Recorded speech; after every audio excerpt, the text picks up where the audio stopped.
Well, good evening, DirtFish friends, and welcome to our end of day 3 coverage here at Rally Estonia. My name is Colin Clark. And I'm David Evans. And did I get that right with the day, David? I can't remember. What did you say? I said 3. 3. That's so 3? It's all a little confusing, but it is day 3. It's the end of Saturday. Where did day 2 go then? End of Saturday review here Saturday. on DirtFish.com. Now, well, let's have a look then at the top 10 as they stood at the end of the day. Kalle Rovanperä is the man who leads the way from Craig Breen. Rovanperä's lead 50.7 seconds. Thierry Neuville is in 3rd place. He is 17.9 seconds ahead of Sebastian Ogier. In 5th, it's Elfyn Evans. 6th is Teemu Sunen. In 7th, Pierre-Louis Loubet. 8th is the first of our Rally 2 cars. It's Alexei Lukanyuk. Andreas Mikkelsen leads WRC2 in 9th, and in 10th, it's Mads Osberg. Yesterday we had lots to report. It all got very dramatic, didn't it, on the Friday? We expected things to kick off again this morning, but perhaps, David, they kicked off in a slightly different fashion. The opening 2 stages of today were very different from the stages we saw yesterday. Just describe those 2 stages before we talk about the drama that wasn't drama. Describe the stages, David. Twisty. Yeah, a bit more than that, though. They were a little more than that. Very twisty. We did get everybody excited about those incredibly complicated stages, just like we might have done yesterday with the storms coming that didn't quite arrive, Colin. We must temper. But listen, they were really, really interesting stages because they were so different. They were very narrow. They were very twisty. I'd call them gnarly stages. There was a canopy of foliage over the top of them. They were quite different, required a different approach. You and I both thought it's going to kick off in these stages. Well, it did kick off. It kicked off for Kalle Rovanperä. Let's discuss his run through the opening stage, David, because we had a wonderful battle to look forward to today, didn't we? Kalle Rovanperä leading the way, Craig Breen just, 9 seconds, just under 9 behind. He ended that battle there, didn't he? Right there, Kalle. In that opening stage. In that opening stage. But the best thing was, Cole, that the night before, Jari-Matti Latvala, team principal at Toyota, had said to us, don't worry, there will be no big push from Kalle in the morning. I'm going to tell him, just calmer. And then he goes and takes 10 seconds out of everybody. It was, and what was the really impressive part, Colin, was that for the first half of the stage, he hadn't really found his rhythm, or, I mean, we said it's very hard to find a rhythm there, but he wasn't in the groove. And, you know, he could have been even quicker. It's astonishing. It's astonishing. But he did target that stage. We talked to him at the lunchtime service, David, and he knew there was an opportunity to do something special in that stage. And it was very much a sign of really what he wanted to do in that day. It was a statement of intent, wasn't it? It was, but by the same token, you know, Craig had done the same work. He put as much work into that stage as Kalle had. And when he got to the end, we said to Craig, you know, what did you think? And he said, oh, I kind of had a feeling that he'd do something like that. The difference in there was just seat time. So no, it was an amazing stage, fantastic. And potentially that was the foundation for what could be his first win. Well, very much was the foundation because, you know, it's going to be a difficult day for him tomorrow in some ways because he doesn't have that battle. He has to have a slightly different approach, but he can cope with it. No, I don't think it is a difficult day for him tomorrow. I think the one thing that we've seen, we knew Kalle Rovanperä had massive, towering speed. He's shown that again today. But what we also know from him, that he's 20 years old, but he is the most mature 20-year-old that we will ever know. He has an ability to drive a rally and show great rallycraft and just bring the car to the finish. Tomorrow, there aren't such technical twisty stages. Nope. You know, they know them from last year. They've probably got notes from big sections of them from last year. So tomorrow, touch wood, it shouldn't be a problem for Kalle. And it'll be astonishing. Don't forget, his team boss, Jari-Matti Latvala, is the youngest ever winner of a round of the World Rally Championship, just over 22 years old. He's going to absolutely blow that record out the water should he win tomorrow. And we've seen dramatic things happening this year, never mind throughout the history of the World Rally Championship. We have. Let's talk a little bit about Craig Breen. Very, very solid day. You've already mentioned that perhaps he struggled a little bit on those 2 stages. Not when you compare him to the other drivers around him. It wasn't a disastrous day by any means. He's maintained the gap between him and Neuville. Solid day from Breen. He was still way ahead of everybody else, wasn't he? You know, and still is. But his rally completely changed after that stage. Certainly after the next one.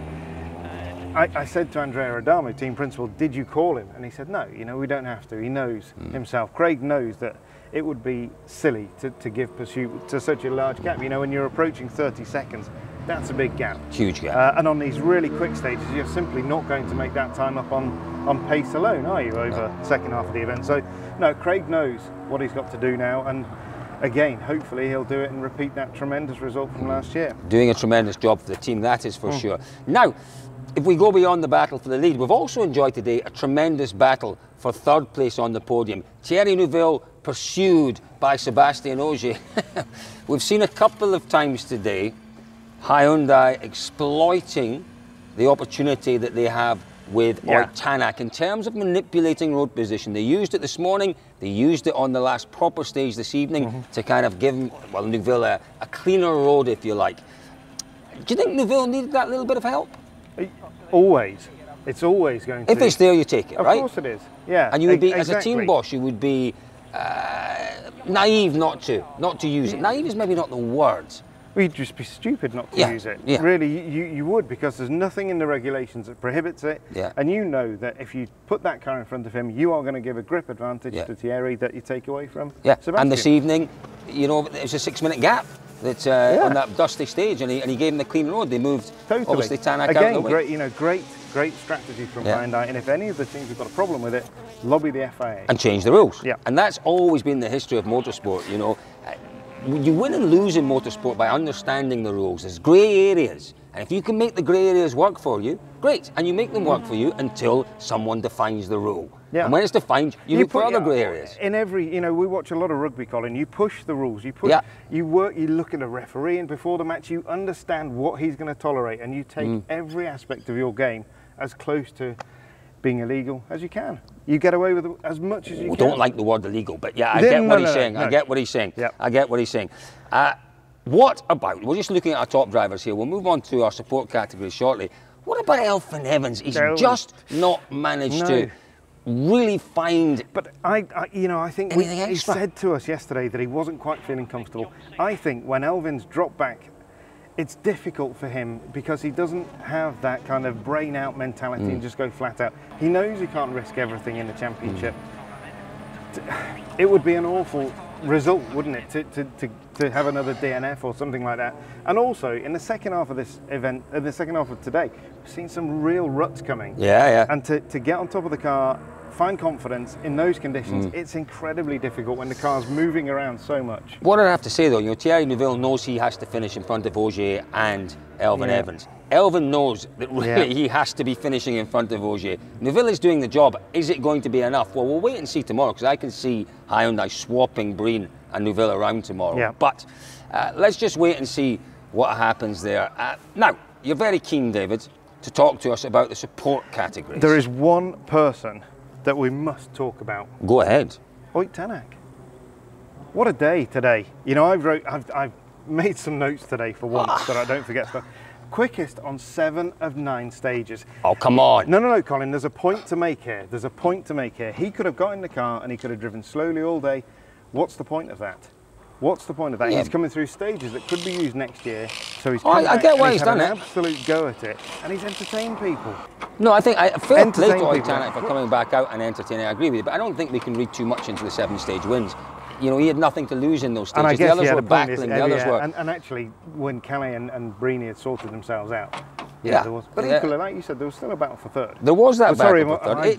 Listen, it's a very decent performance. I don't want to be seen to be hard on Ott, but you know, I'm not going to give an awful lot of credit to Ott for that 7-stage win. Somebody we should have given more credit to yesterday, I felt, when we'd finished, was Greensmith. Engine problem, wasn't it, at the end that ended his day early. But still, that first stage, quicker than Elfyn. Great. Much quicker than his teammate, who should have been quicker than him sooner. I don't really think. I think we'll talk about Teemu Sunninen tomorrow, and we'll certainly write about him later on in the week. I mentioned support categories. Go ahead, David Evans. Look, he looks awfully kind of Formula One with his iPad, doesn't he? Go ahead, give us some news. WRC2, Mickelson leads, about 30 seconds up. Osberg's had punctures again today, hasn't he? He's not the best. Sorry. Shh, be quiet. So Osberg, Fomo, and Valencia, big fight for second. Lukyanuk, we've got to pay credit to him. No, don't. I'll do that. Big lead in WRC3, and of course fastest Rally 2 car. And in juniors, we have Sami Payari leading, half a minute up, with a big fight between Martin Kochi and John Armstrong for second. Now I can speak. Gary's waving his arms. Now I can speak. We've got to say, Grayson had quite a big accident out there again today. Oh dear. Folks, listen, it's been entertaining out there today. Yeah. Not as dramatic as David and I thought it was going to be, but more Colin. Colin was a drama. We still have a day to come tomorrow. We've still got 50 odd kilometres to come tomorrow. We potentially have history in the making with young. We do have history in the making, to be honest with you. It's going to be Rovanperä, or I think it's going to be Breen. History in the making tomorrow. Stick with us at dirtfish.com to watch that history as it unfolds.